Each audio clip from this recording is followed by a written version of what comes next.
Buenos días, buenas tardes o buenas noches, dependiendo a qué hora vean este vídeo. En esta ocasión vamos a tratar la primera parte de enumerabilidad recursiva. Entonces, más o menos el contenido es el siguiente. Como siempre va a ser una motivación, que aquí más que motivación va a ser un pues, recordatorio, digamos, de cosas que ya hemos establecido en sesiones anteriores. Luego vamos a también notación básica que vamos a necesitar de aquí en adelante, que también ya hemos visto la mayoría, pero vamos a darle un enfoque más condensado eh, para que podamos empezar con la tercera parte, que son relaciones enumerables recursivamente. Ok, bueno, entonces en primer lugar vamos a resumir algunos de los resultados de los capítulos anteriores y vamos a establecer la terminología que se va a utilizar en adelante. Bueno, ¿qué hemos visto hasta ahora? Que la clase de funciones parciales recursivas generales es exactamente la misma que la clase de funciones parciales computables por máquinas de registros. Bueno, como dice aquí, el hecho de que dos enfoques tan diferentes produzcan la misma clase de funciones, pues es la evidencia que tenemos para decir que, bueno, acá dice el autor una clase natural, pero yo diría que es la evidencia de que ese concepto de que es calculable,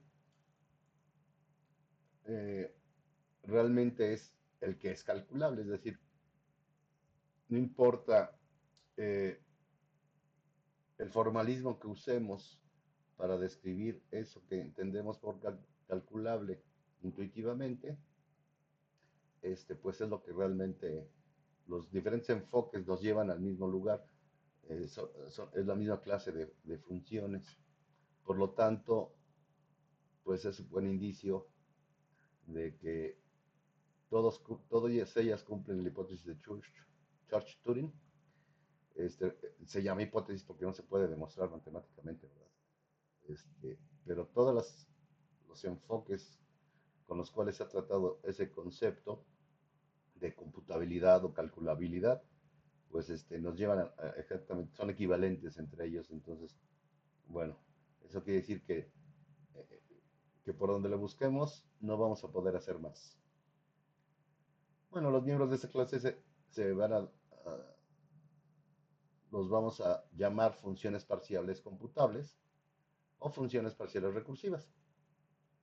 Ambos nombres son de uso común, ninguno es mejor que el otro, simplemente dependiendo desde dónde lo veamos. Y luego, ya saben, el adjetivo parcial cubre tanto las funciones totales como las no totales. Y en los casos de que sepamos que la función es total, podemos evitar decir parcial. Bueno, recuerden la tesis de Church, es la afirmación de que el concepto de ser una función parcial computable es la formalización correcta de la idea informal de ser una función parcial efectivamente calculable. La clase de funciones parciales computables incluye todas las funciones recursivas primitivas, como ya se demostró anteriormente en sesiones pasadas. Más aún, la clase cerrada bajo composición, el operador move y definición por casos, entre otras cosas que estuvimos trabajando. Bueno, vamos a definir una relación R sobre N como una relación computable o una relación recursiva si su función característica, que siempre es total, es una función computable. ¿Okay? La función característica de la relación, no la relación. La relación sigue siendo relación, pero su función característica debe ser una función computable. Entonces, bueno, la clase de relaciones computables incluye todas las relaciones recursivas primitivas. Además, esta clase es cerrada bajo uniones, intersecciones, complementos y cuantificación acotada. Bueno, entonces la tesis de Church nos dice que el concepto de ser una relación computable corresponde a la idea informal de ser una relación decidible. Recuerden, ¿qué significa decidible? Pues que si quiero checar si una tupla pertenece a la relación, si pertenece me dice sí, y si no pertenece me dice no. Y bueno, encontramos este resultado básico, ¿verdad? Que es el teorema de la enumeración. Recuerden, para cada n positivo existe una función parcial computable, phi superíndice a la n de aridad n más 1, con la propiedad de que para cada función parcial computable f de aridad n existe un número e tal que ese número codifica, ¿verdad?, a la función f, es decir, lo que tenemos aquí.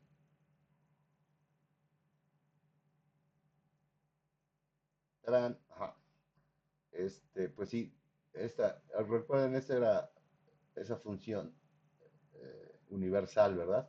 Que le dábamos la codificación de un programa, sí, de un programa, y sus argumentos de ese programa, que es una tupla de aridad n.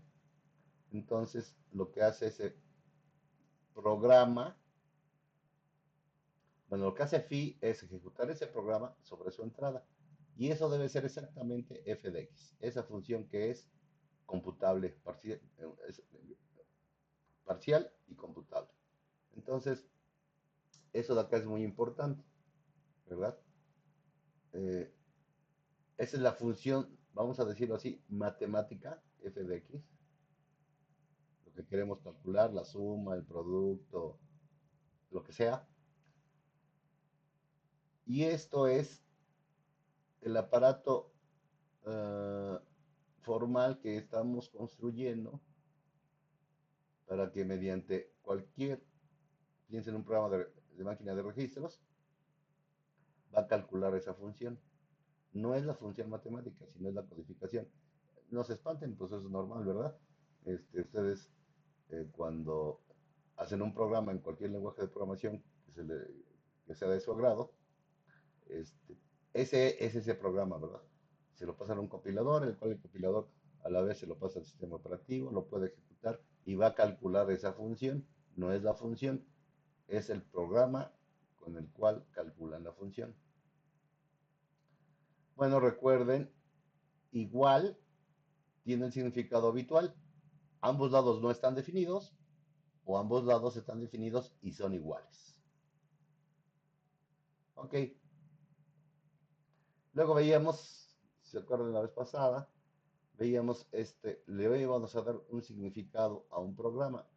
¿Cuál es el significado del programa? Bueno, pues es una función parcial de aridad n definida por esta ecuación.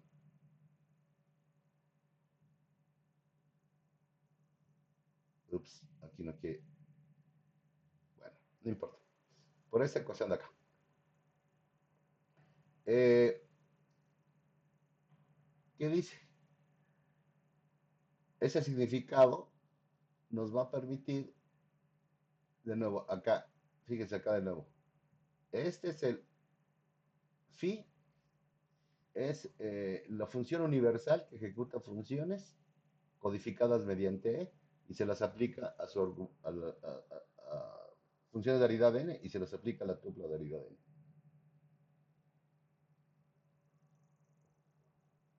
Ese es el significado que le vamos a dar a la codificación de, pues piénselo así, su programa E, ¿sale?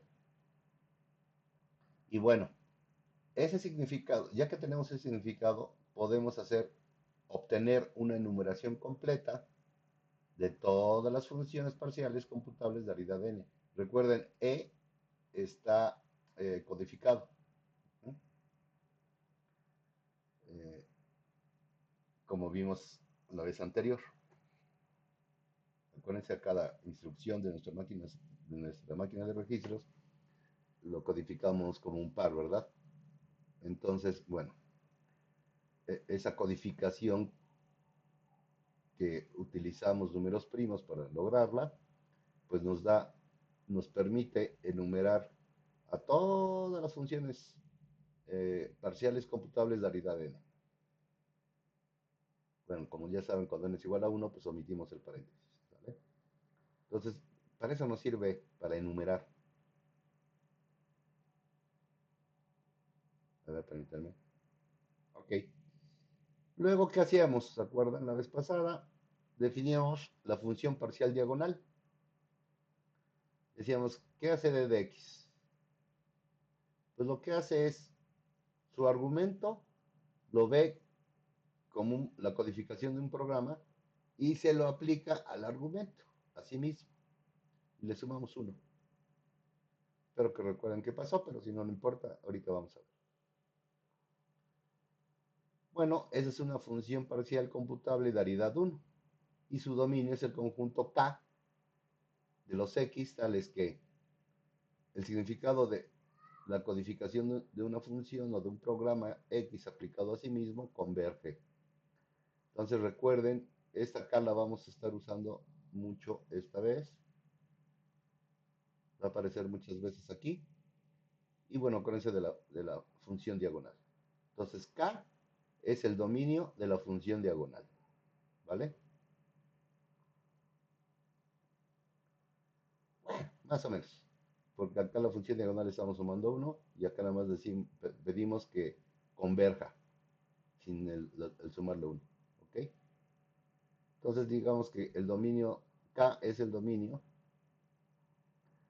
eh, de todos los significados de alguna codificación de un programa aplicados a sí mismo y que converjan. Eso es muy importante.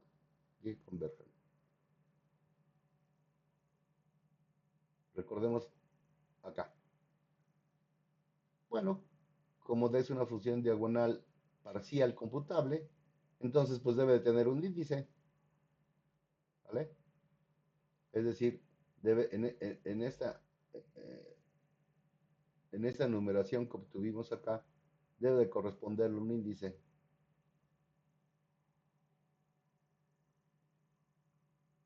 ¿Ok?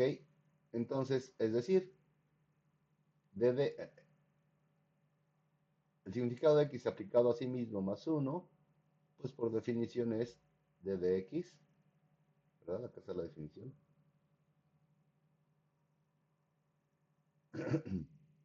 Pero como dijimos, esta d debe de tener un índice, eso lo dijimos aquí. Entonces, pues ese d de x es ese índice aplicado a x, para todo x, por supuesto. Bueno, si en particular tomamos x igual a e, pues tenemos esto que habíamos visto la vez pasada, ¿verdad? Tenemos, si sustituyen aquí x por, en este, x por e, pues obtienen este e de e más 1 es igual a este de e, pero d de es, d tiene el índice e, como dijimos acá, d tiene el índice e, entonces, como d tiene el índice e, pues lo puedo escribir como e de e. Bueno, esa es una mala noticia, no parece es, porque casi hemos demostrado que uno es igual a cero. Pero bueno, recordemos que igual significa que ambos lados están definidos e iguales, o ambos lados no están definidos. Es decir, algo aquí falló. Quiere decir que esto no puede ser igual a esto. Como dijimos, si no hubiéramos llegado a la conclusión de que uno es igual a cero, es una contradicción. Por lo tanto, esto no puede ser igual a esto.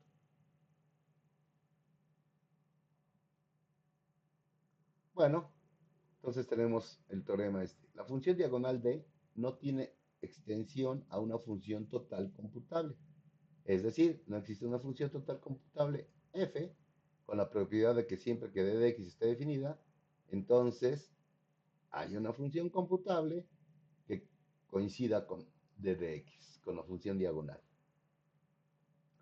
Bueno, la demostración, supongamos que el significado de es una función parcial computable que extiende a d. Podría incluso ser la d misma. Bueno, entonces demostraremos que e no está en el dominio de, demostrando así que e no es total. Bueno, el significado de. Si por el contrario e está en el dominio del significado de, entonces e estaría en el dominio de esa función K, ¿verdad? De las funciones que convergen. Y por tanto, D de E convergería siempre. Pero entonces tendríamos, pues más o menos el desarrollo que estaba arriba. Tenemos esto, E de E es igual a DE. El significado de aplicado E es igual a la función diagonal aplicada a, a E. Esto es porque E extiende a D, ¿verdad? Y bueno, pero eso es igual, sería igual a quién? A E de E más, al significado de aplicado a E más 1 por la definición de D. Y se supone que esos están definidos. Por lo tanto, llegamos a que 0 es igual a 1. Si restan el significado de aplicado a E a ambos lados, acá, si le resto esto a sí mismo, entonces tendríamos 0. Y si lo resto de este lado, pues entonces nos quedaríamos con el 1. Y pues eso es una contradicción. Entonces, por lo tanto, hemos demostrado por contradicción que la función diagonal de no tiene extensión a una función total computable. Bueno, como corolario, vemos que el conjunto K no es un conjunto computable. Bueno, ¿cómo vamos a hacer eso? Pues bueno, piensen en esta función f de x. Ups.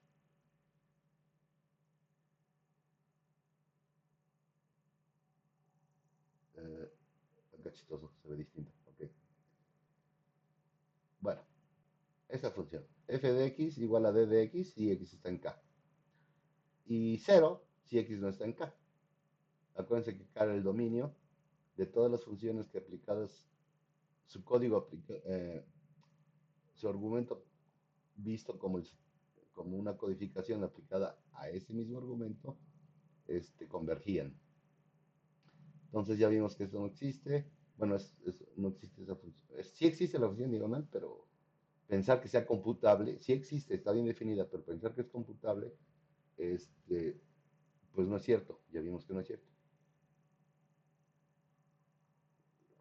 Entonces, esa función que tiene, f de x dice, aplica la función diagonal a x. Si x está en el dominio de todas las funciones que aplicadas a sí mismas, o las codificaciones de las funciones que aplicadas a sí mismas convergen.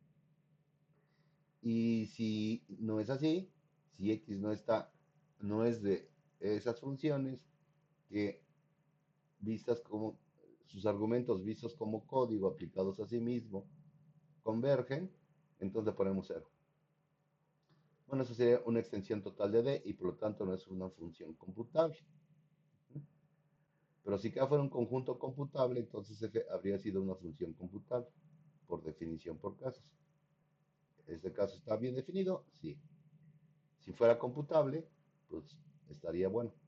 Cuando no está en K, ese es el problema, ¿verdad? Cuando no está en K, falla. Ok, el famoso problema de paro, vamos a ver que es insoluble. Fíjense en la relación H. Relación H es todos los pares XY, tal que el significado del primer argumento, es decir, visto como programa, y aplicado el segundo argumento, converge. ¿No? Vamos a ver que no es una relación computable. Y bueno, gracias a que hemos definido K, tenemos que, pues si X estuviera en K, entonces XX estuviera en H. Y justamente, pues vimos que K tiene ese problemita. Entonces, por lo tanto, no se puede resolver el problema, porque si se pudiera resolver el problema de paro, los podríamos resolver que K es computable. Bueno, el problema de paro, a pesar de ser un problema formulado con precisión, no tiene solución. Vamos a ver otros problemas similares, es decir, otras relaciones no computables, y existen problemas irresolubles en otras partes de las matemáticas. En el siguiente capítulo veremos que el problema de decidir, dada una oración en aritmética, si es verdadera o falsa, no tiene solución. Bueno, pero las cosas podemos, ¿cómo decirlo?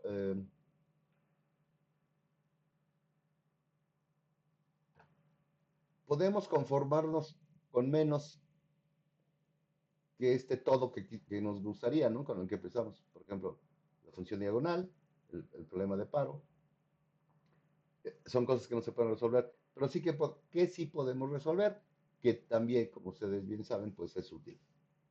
Saben eh, por su experiencia empírica con la programación. Bueno, entonces vamos a ver esta relación ternaria.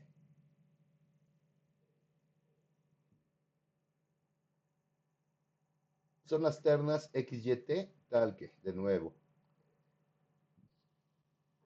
vemos el significado del primer argumento como la codificación de un programa. Se lo aplicamos al segundo argumento y vamos a preguntar si eso converge en a lo más de pasos. ¿Ok? Bueno, esta es recursiva primitiva. ¿Por qué? Porque esto que establecimos acá arribita, la condición que el significado de x aplicado a y converja en a lo más de pasos, es equivalente a tomarle una fotografía o a que al resultado de que le tomamos una fotografía, acuérdense de esto significaba, me ejecuta este programa con este argumento y quiero que verifiques que si se lleva a cabo en T pasos. Bueno, si al terminar los T pasos, recuerden, esta fotografía instantánea, como le hayamos llamado, se basaba en un par, ¿verdad? Que era una codificación de dos cosas. El número de localidad y el número de memoria. El número de localidad nos decía cuál es la siguiente instrucción a ejecutarse. Y el número de memoria era la codificación del contenido de todos los registros que fueran diferentes de cero a los que hiciera referencia ese programa. Entonces, bueno, si recuerdan esa notación, entre paréntesis sub cero, perdón, a ver dónde me quedé. Ajá, entre paréntesis sub cero, esto de acá, era sacar el número de locación de esa instantánea. La instantánea nos daba esos pares, ¿verdad? Entonces, si ese número de locación, el contrario del programa, es más grande o igual a la longitud del programa, pues significa que el programa ya había parado, ¿verdad? Ya estaba fuera, el contador de locación apuntaba afuera de todas las instrucciones que tenía el programa. Y por definición de máquinas de registros, esa era la condición de paro, ¿verdad? Cuando ya no hay instrucciones que ejecutar, pues para. Recuerden que sí, podríamos, digamos, como decíamos, ¿no? Parar bien o parar mal, pero finalmente, pues el asunto es que para. Bueno, a esa relación ternaria le vamos a llamar T. ¿Ah? Entonces, ¿qué es T de X, Y, T?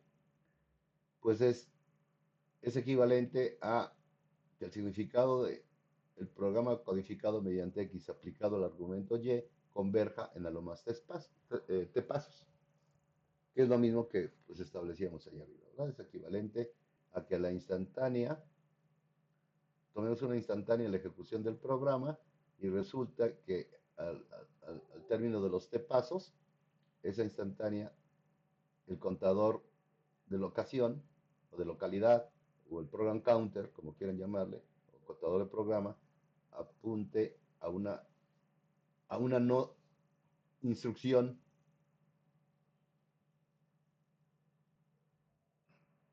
Bueno, podemos generalizar, ¿verdad? Como habíamos visto, en lugar de que tengamos un solo argumento Y,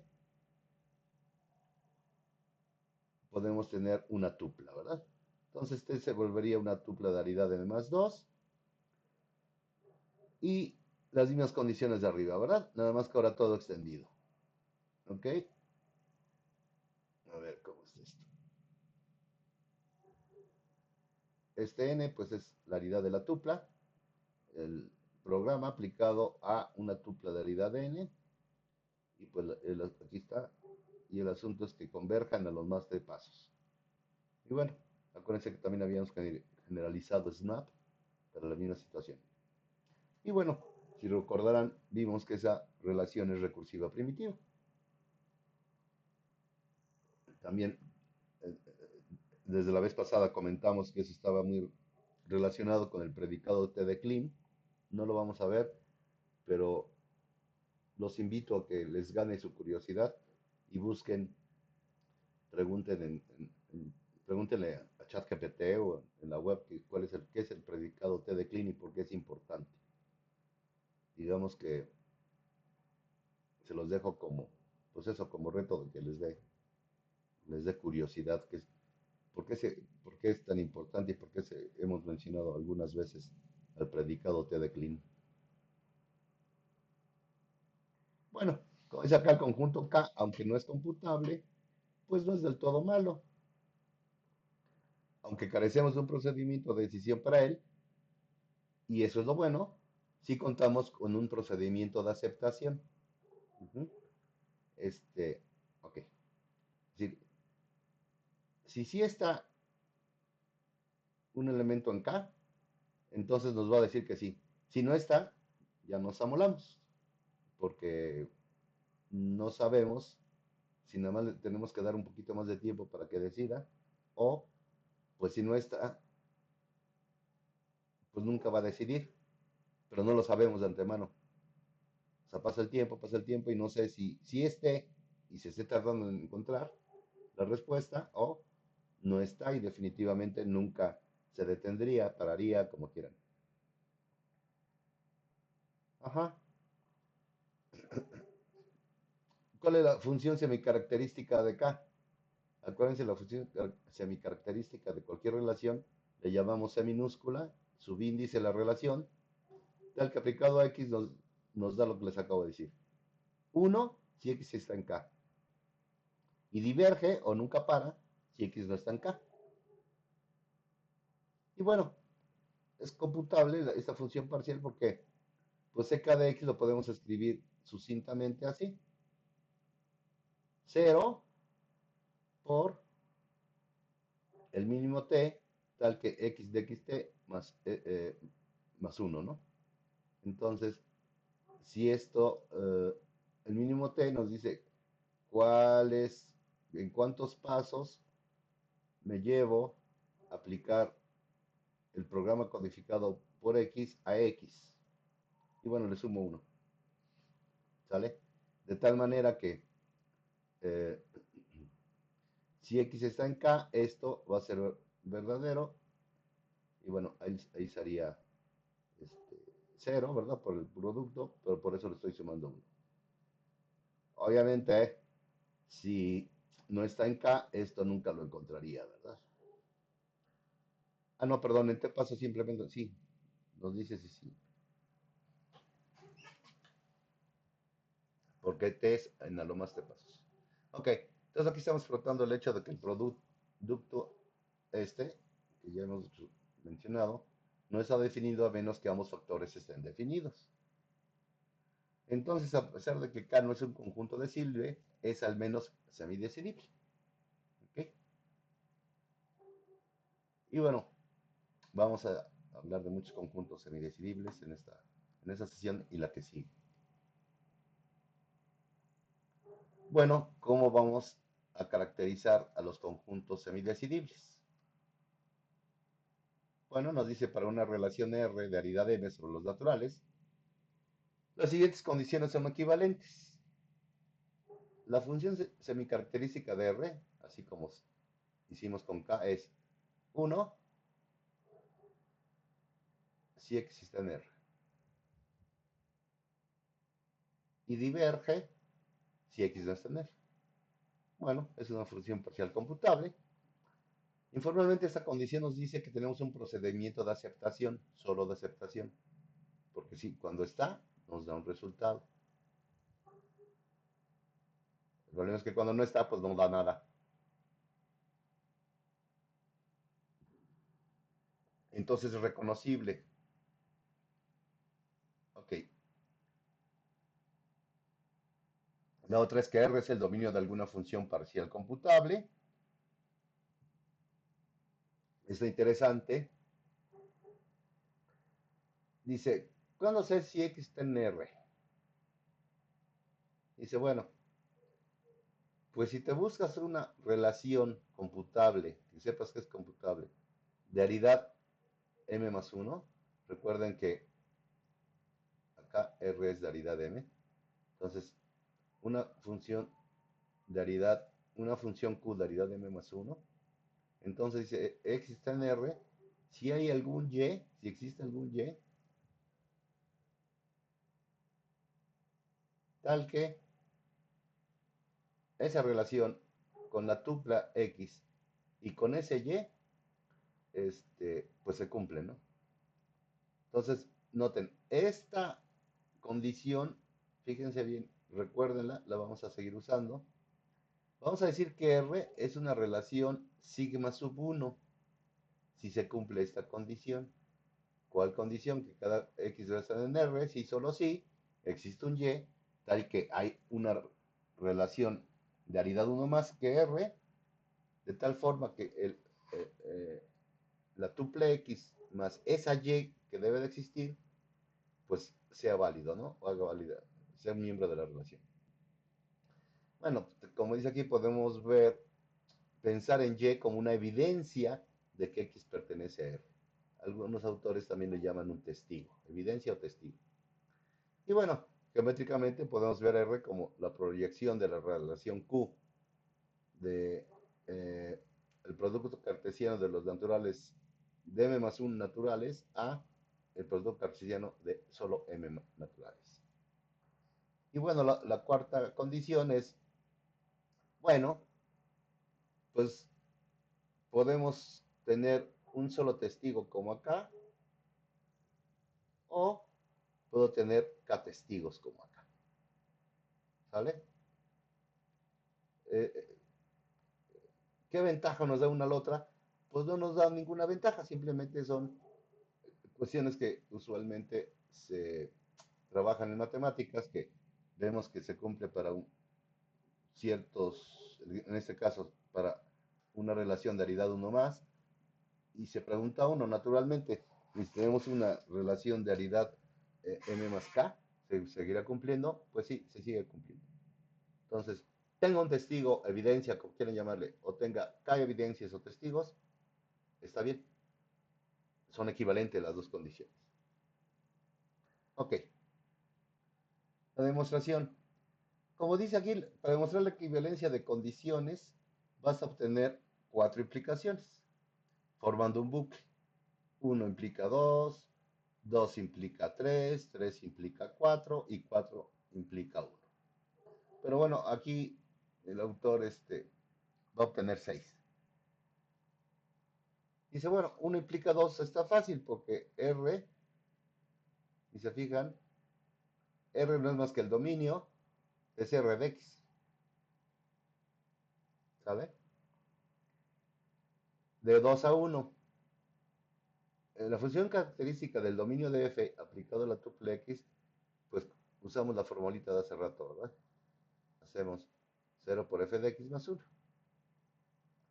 Es decir, siempre que F sea una función parcial computable, entonces la función que asigna X a 0 por F de X más 1 es una función parcial computable, con el mismo dominio y con rango como máximo 1. Y luego, según las reglas de confusión de funciones parciales, un producto como 0 por f de x está definido solo si ambos factores están definidos, como ya sabemos.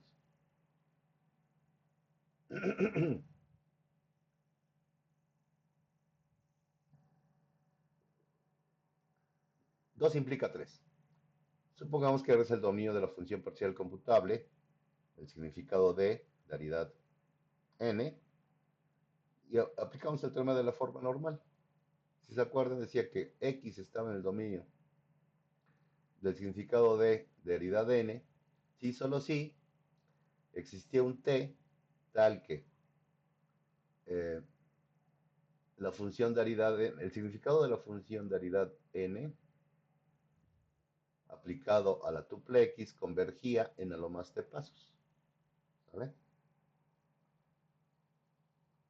Y bueno, eso no es otra cosa más que justamente por eso definimos la función, la relación T, ¿verdad? Existe un T tal que, pues eso, el resultado de aplicar el significado de a la tuple X en a lo más tetazos, pues converge. Y bueno, esto muestra un poco más lo que 3 afirma. Muestra que en 3 podemos hacer que Q no solo sea computable, sino incluso recursiva primitiva. Y más adelante querremos hacer uso de poco de información adicional. Aquí la evidencia de que X pertenece a R es el momento en que descubrimos el hecho, es decir, en el momento en que el programa para, en a lo más te pasos. 3 implica 2. Supongamos que definimos R de X como si solo si existe Y, tal que Q de XY. Y vamos a definir F de X como el mínimo Y que cumple con Q de XY. Entonces, bueno, F es una función parcial computable y su dominio es R, ¿verdad? 3 a 4 es obvio, es decir, si se puede con una evidencia y 4 requiere K evidencias, pues bueno, uno es una evidencia contra K evidencias, pues no hay problema, ¿verdad? K se puede colapsar a uno. De 4 a 3, vamos a utilizar la siguiente técnica para colapsar, como dice acá, cuantificadores. Si existe Y sub 1, etcétera, existe Y sub K, tal que Q de X, la tuple X con Y sub 1 hasta Y sub K. Bueno, esto sí, solo sí, y es lo que eso se refiere con la compactación. Este, por eso decimos que vamos de 4 a 3, de muchas evidencias con una. Pues la codificamos, ¿no? Codificamos eh, este Y sub 1 hasta Y sub K, lo codificamos en un y simplemente ponemos Q de Y sub 1 hasta, ajá, sacamos la codificación de Y del primer elemento, sacamos la codificación de Y del késimo elemento. ¿Okay? Y bueno, pues por lo tanto, la relación de aridad de m más 1 lo regresamos, ¿verdad? A la forma de 3, pues tal que tenemos esto, lo que ya dije acá arriba, pues ya lo hicimos, es decir, es computable mediante la propiedad de sustitución. Bueno, si R cumple las condiciones enumeradas de este teorema, en este teorema, decimos que R es enumerable recursivamente. Este concepto ya lo conocen y justamente, recuérdenlo, es exactamente lo mismo.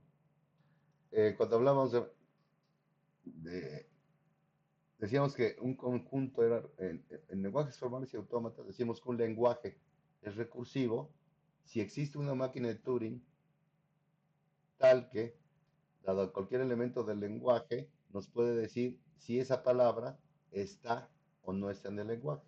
Ahí decíamos que era recursivo. Y decíamos que era recursivo enumerable cuando nos decía que sí estaba en el lenguaje la palabra, cuando estaba en el lenguaje, pero nunca se ciclaba o nunca nos daba respuesta cuando no estaba. Bueno, decimos que R es enumerable recursivamente, ¿sale? Lo cual lo veríamos como R.E. También puede decirse que R es enumerable computablemente y lo abreviamos C.E. Lo que sí es parte del humor del autor. Tanto la terminología R.E como la CE son de uso común. Cuando se dice en voz alta, la frase R es más eufónica que la frase CE. Entonces, por eso se refiere RE. Bueno, la tesis de Church nos dice que el concepto de ser una relación recursivamente enumerable corresponde a la idea informal de ser una relación semi-decidible, que es lo que acabo de decir conforme a las máquinas de Turing también. Bueno, vamos a introducir notación. Siempre que X pertenezca a un conjunto recursivamente enumerable W sub B, ajá, entonces podemos verificar efectivamente este hecho ejecutando el programa con número E con la entrada X. hasta que se detenga, como eventualmente debe ocurrir. Ujú. Pero si X no está en W sub B, pues este sí está, ¿verdad? Aquí estamos diciendo que sí pertenece a W sub B.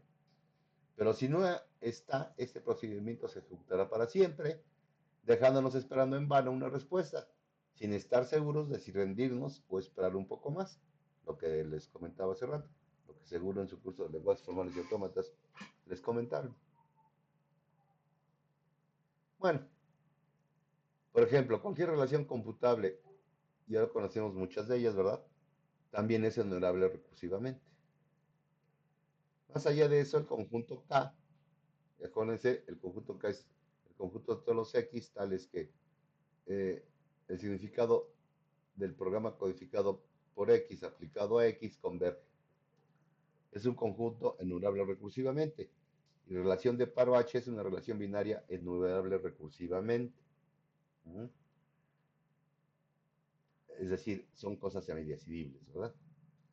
Bueno, el teorema de enumeración nos da una enumeración de las relaciones recursivamente enumerables. Es decir, así como hicimos como el significado de que podíamos enumerar programas, ahora vamos a enumerar relaciones.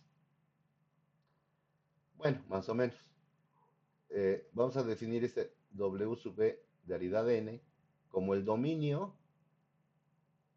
de lo que logre calcular el programa de aridad n. ¿Sale?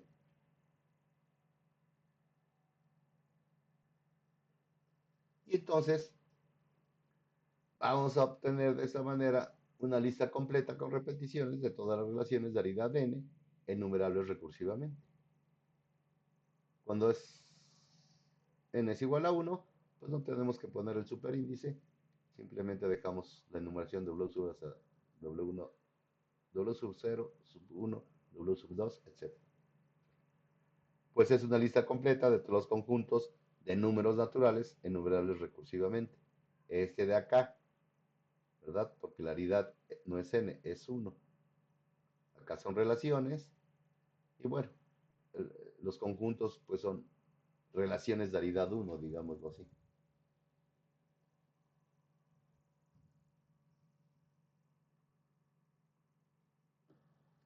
Un ejemplo, el conjunto complemento de K, es decir, son todos los X, tales que el significado del programa etiquetado por X aplicado a X diverge.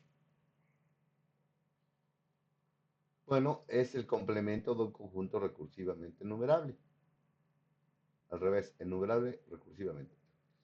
Tales conjuntos a veces se denominan conjuntos co-RE o conjuntos co-enumerables recursivamente. Pero resulta que el conjunto K, el complemento de K no es enumerable recursivamente. Bueno, por eso vamos a escribir bien esta proposición. Para cualquier subconjunto, ¿verdad? W sub B del complemento de K que sea enumerable recursivamente, tenemos que ese subíndice E está en el complemento de K, pero no está en W sub B. Es la diferencia, ¿verdad? Está en la diferencia entre el complemento de K y W sub B. Es decir, E está en el complemento de K, pero E no está en W sub B. Es decir, siempre que W sub B esté contenido en el complemento de K, entonces el número E mismo es testigo del hecho de que la igualdad no se cumple. Entonces la proporción implica inmediatamente, pues, que no cumple con lo que vimos que significaba ser recursivamente numerable. El complemento de K no es recursivamente numerable. La demostración, pues bueno, la suposición es que de la que partimos, ¿verdad? Es que W sub B es un subconjunto del complemento de K. Y bueno, no es posible tener E en K, porque eso implicaría que E está en W sub B, que está contenida en el complemento de K. Entonces no puede estar Sería, si está en K no puede estar en su complemento, por definición de complemento. Entonces, por eso estamos seguros de que E está en el complemento de K. ¿Vale? Y ahí obtenemos que E pues no está en W sub E. Un diagramita pues nos trata de mostrar eso, ¿verdad? Acá tenemos K, este rectángulo con bordes redondeados es el complemento de K, por acá tendríamos C y por aquí tendríamos W sub B. Entonces, sí está en el complemento, pero no está en W sub B. Bueno, el hecho de que el complemento de K no sea recursivo, enumerable recursivamente, también se desprende del siguiente resultado, que es el teorema de Klein. Y es un resultado muy importante. Dice, una relación es computable, sí y solo sí. Tanto ella como su complemento son enumerables recursivamente. Entonces, ¿por qué? Porque si son enumerables recursivamente, me va a decir que sí, sí está en el conjunto o en la relación. Si el complemento también recursivamente, no me va a responder si no está. Pero si el complemento también es recursivamente enumerable, entonces me va a decir sí cuando esté en el complemento, es decir, cuando no esté en K, y, y no me va a decir nada cuando no esté en el complemento. Entonces, si conjuntamos las dos, pues ya le hicimos. Ese, ya habíamos hablado del teorema de Klein. Bueno, Klein lo publicó en 1943. No obstante, Poss y Mostovsky lo observaron de forma independiente posteriormente. Bueno, en una dirección la prueba. Suponga que R es una relación computable. Entonces sabemos que su complemento con respecto a relaciones de aridad n también es una relación computable. Y ya que todas las relaciones computables también son recursivamente enumerables, recuerden, computables me va a decir siempre sí, sí, sí, está, pues está. Si la palabra está en la relación, me dice que sí. Y si no está, me dice que no, cuando son computables. Pero por lo tanto, si me puede decir ambas cosas, pues también son recursivamente enumerables, porque los recursivamente enumerables me dice que sí cuando está y cuando no se, nunca termina, ¿verdad? Entonces, bueno, se deduce que tanto R como R complemento son enumerables recursivamente. Bueno, para la dirección más seria, asumimos que R es una relación de aridad n, tanto R como R complemento son enumerables recursivamente. Por lo tanto, como cumplen con esta condición de estar en sigma sub 1, para algunas relaciones P y Q de aridad n más 1, entonces tenemos esto, ¿verdad? Recuerden que sea sigma 1 es de que para que encuentre que esté en la relación, me baso en otra relación de aridad 1 más busco la evidencia o el testigo que me diga que X está en R. Entonces, pues uso uno para R, para cuando está en R, perdón, y uso otro para cuando está en R complemento. Uso una relación de aridad 1 más, uso dos, pues una para cuando está en R y otra para cuando no está en R, o está equivalentemente está en el complemento de R. Uso estas P y Q. Bueno, entonces, pues, eh, de manera muy elegante, vamos a definir f de x tal que vamos a buscar el mínimo y, ya sea que se dé p de xy o q de xy.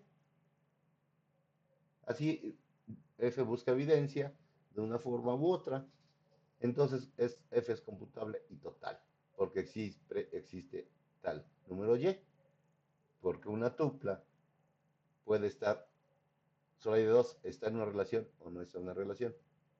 Entonces, esta condición de aquí, siempre vamos a encontrar el mínimo y, ya sea que, eh, pero si está en P de XY es que pertenece a R. Si está en Q de XY es que pertenece al complemento de R. Y bueno, por lo tanto, X está en R, ¿verdad? Sí, tenemos que P de X de F de X. lo que nos dice que R es una relación computable mediante sustitución. Bueno, sabemos que la relación de paro H, ¿verdad? Es decir, las tuplas X y que están en H, tal que el significado de X del programa codificado mediante X aplicado a Y converge, ya vimos que no es computable. No podemos tener un programa que nos diga si un programa con su entrada va a detenerse o no. Pero H sí es una relación recursiva, enumerable recursivamente. ¿Por qué? Porque podemos tener esto. Cuando sí converge, existe un T tal que este, esta relación T de X y T, pues vamos a encontrar, ¿verdad? Ese T. Vamos a encontrar el número de pasos en los que va a converger, cuando sí converge. Por eso solo es enumerable recursivamente. Bueno, si aplicamos el teorema de Klein, podemos concluir que la relación H complemento de no paro, es decir, XY está en el complemento, aquí, sí, solo sí, X, el significado del programa codificado mediante X aplicado a Y diverge. Esto no es enumerable recursivamente. Bueno, no es difícil ver que la unión de dos relaciones enumerables recursivamente de raíz de n también es enumerable recursivamente. Lo mismo pasa con la intersección, pero el complemento de una relación enumerable recursivamente no es enumerable recursivamente, al menos que la relación sea computable, ¿verdad? Bueno, para una función parcial f de aridad n, vamos a definir su gráfica como, como la relación de aridad n más 1, tal que es la tupla formada por la tupla X y Y, tal que se cumple esa condición. F de la tupla X es igual a Y. Bueno, un procedimiento estándar es definir una función como un conjunto de pares ordenados con una determinada propiedad de valor único, que es lo que está escrito en esta parte de aquí. En este enfoque, una función simplemente es su gráfica, como seguramente vieron en discretas. Pero bueno, eso es una, pues si quieren, quisquillosidad técnica, pero bueno, vale la pena mencionarlo. Ok,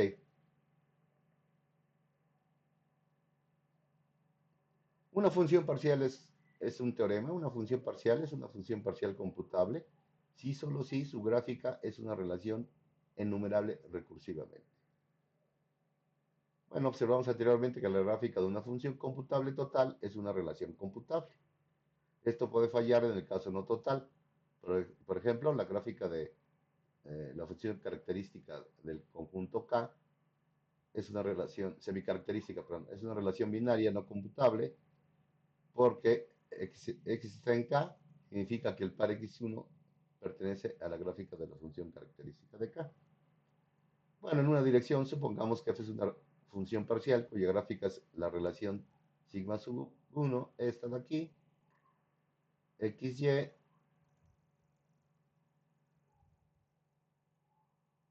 oh, bueno, esa. La tupla de aridad n más 1, ¿verdad? Tal que existe un Z, de nuevo, ¿verdad? Nos basamos en una relación computable y tomamos a Z como evidencia, ¿verdad?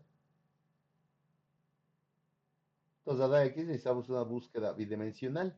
Queremos localizar tanto la respuesta Y como la evidencia Z. Bueno, pues hacemos eh,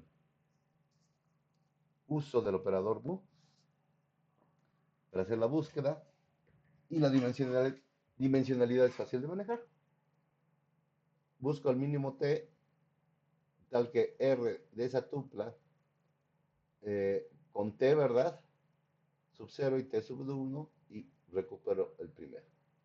Entonces, ese sería, buscamos Y y Z, como dice ahí, y luego ignoramos Z, y obtenemos simplemente y. Entonces, bueno, esta ecuación nos muestra que f es una función parcial computable. En la otra dirección, consideremos la función parcial computable, eh, significado de derivada de n, aplicamos el teorema de la forma normal, entonces x, la tupla consistente de la tupla x, y, está en la gráfica, ¿verdad? De el significado de si, solo si que, recuerden, esto es una función. Existe un t tal que al aplicar el significado del programa codificado mediante derivada que necesita n argumentos aplicado a una tupla de n argumentos, nos da y en a lo más de pasos. Y eso lo podemos, como ya hemos usualmente hecho, ups, bueno, esto de acá, codificarlo como esta relación ternaria, ¿verdad? Que no es más que la instantánea, saber si la instantánea última nos da como resultado y. La instantánea última de ejecutar el programa codificado mediante al argumento la tupla x en cierto número de pasos t me da el resultado y. Y bueno, pues por supuesto que está en sigma sub 1 o es sigma sub 1. Bueno, entonces este diagramita, ¿qué dice? F es una función parcial computable en el caso de que sea total, si su gráfica de f es computable. Y eso de ahí quiere decir que la gráfica de f, si es computable, pues seguro es recursiva, enumerable recursivamente. Si es enumerable recursivamente, entonces es una función parcial computable. Si es parcial computable, pues la gráfica, a ver, perdón, aquí la gráfica de f es enumerable recursivamente, entonces f es una función parcial computable. Si es parcial computable, nos podemos ir en ese sentido, hacia acá. Entonces la gráfica de f es recursivamente numerable. Noten que aquí, ascender aquí no es posible. La gráfica de f es recursivamente numerable, no implica que la gráfica de f sea computable. Digamos, acá sería, en esa parte sería decidible. Perdón, es una imagen, entonces no voy a poder subrayar. Bueno, como verán, no siempre puedo subrayar.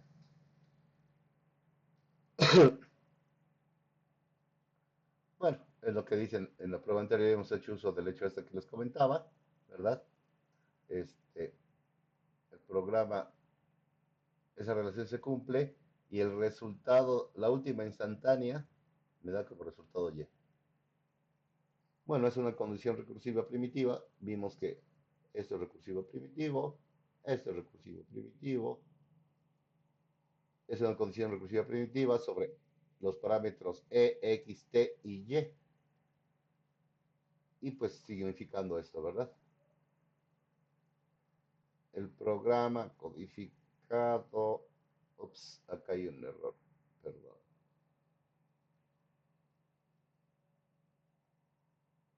Esto de acá arribita, esto de acá arribita está mal. Ahorita, terminando la exposición, lo corrijo. Recuerden que los paréntesis n van arribita, como acá, como aquí. Se me fue el dedo. Ok, entonces, pues eso, es una cuestión recursiva primitiva sobre ext y también y. ¿Qué dice esto? El significado de ejecutar el programa codificado mediante al argumento y, x, a la tupla x, nos da justamente y en a lo más de pasos. Bueno, el hecho de que esto sea primitivo recursivo también será útil más adelante. Y bueno, sabemos que el dominio de una función parcial computable es recursivamente enumerable. Lo mismo ocurre con el rango. Y acá tenemos este teorema. El rango de cualquier función parcial computable es un subconjunto enumerable recursivamente de los naturales. Bueno, ¿cuál es el rango? Pues ya saben. Son los y's tal que existe una tuple x tal que el par xy es la gráfica de f. Está en la gráfica de f. Es decir, dicho de otra manera, que f de x, f aplicado a la tuple x nos da como resultado y. Bueno, podemos, acuérdense que está en sigma sub 1 es que puedo buscar testigos.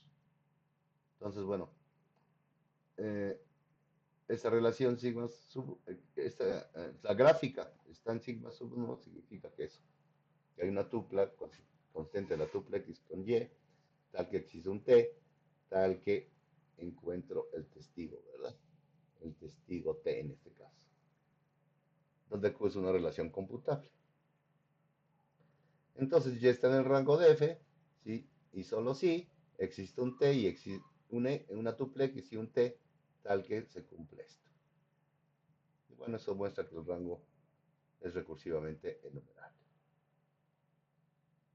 Las, otra prueba, esta era la primera prueba y otra forma de probarlo, más sucinta. Claro, cuando ya tenemos más callo, pues podemos, si no tenemos que relacionarle más por acá, como una prueba uno. Pero la prueba 2 sería muy fácil, ya está en el rango de f, si solo si, eso que hicimos. Existe x y existe t, tal que lo que dije hace rato, f de x es igual a y, en la lo más de pasos. Bueno, pues muchas gracias por su atención. Nos vemos en el siguiente video. Pásenla muy bien.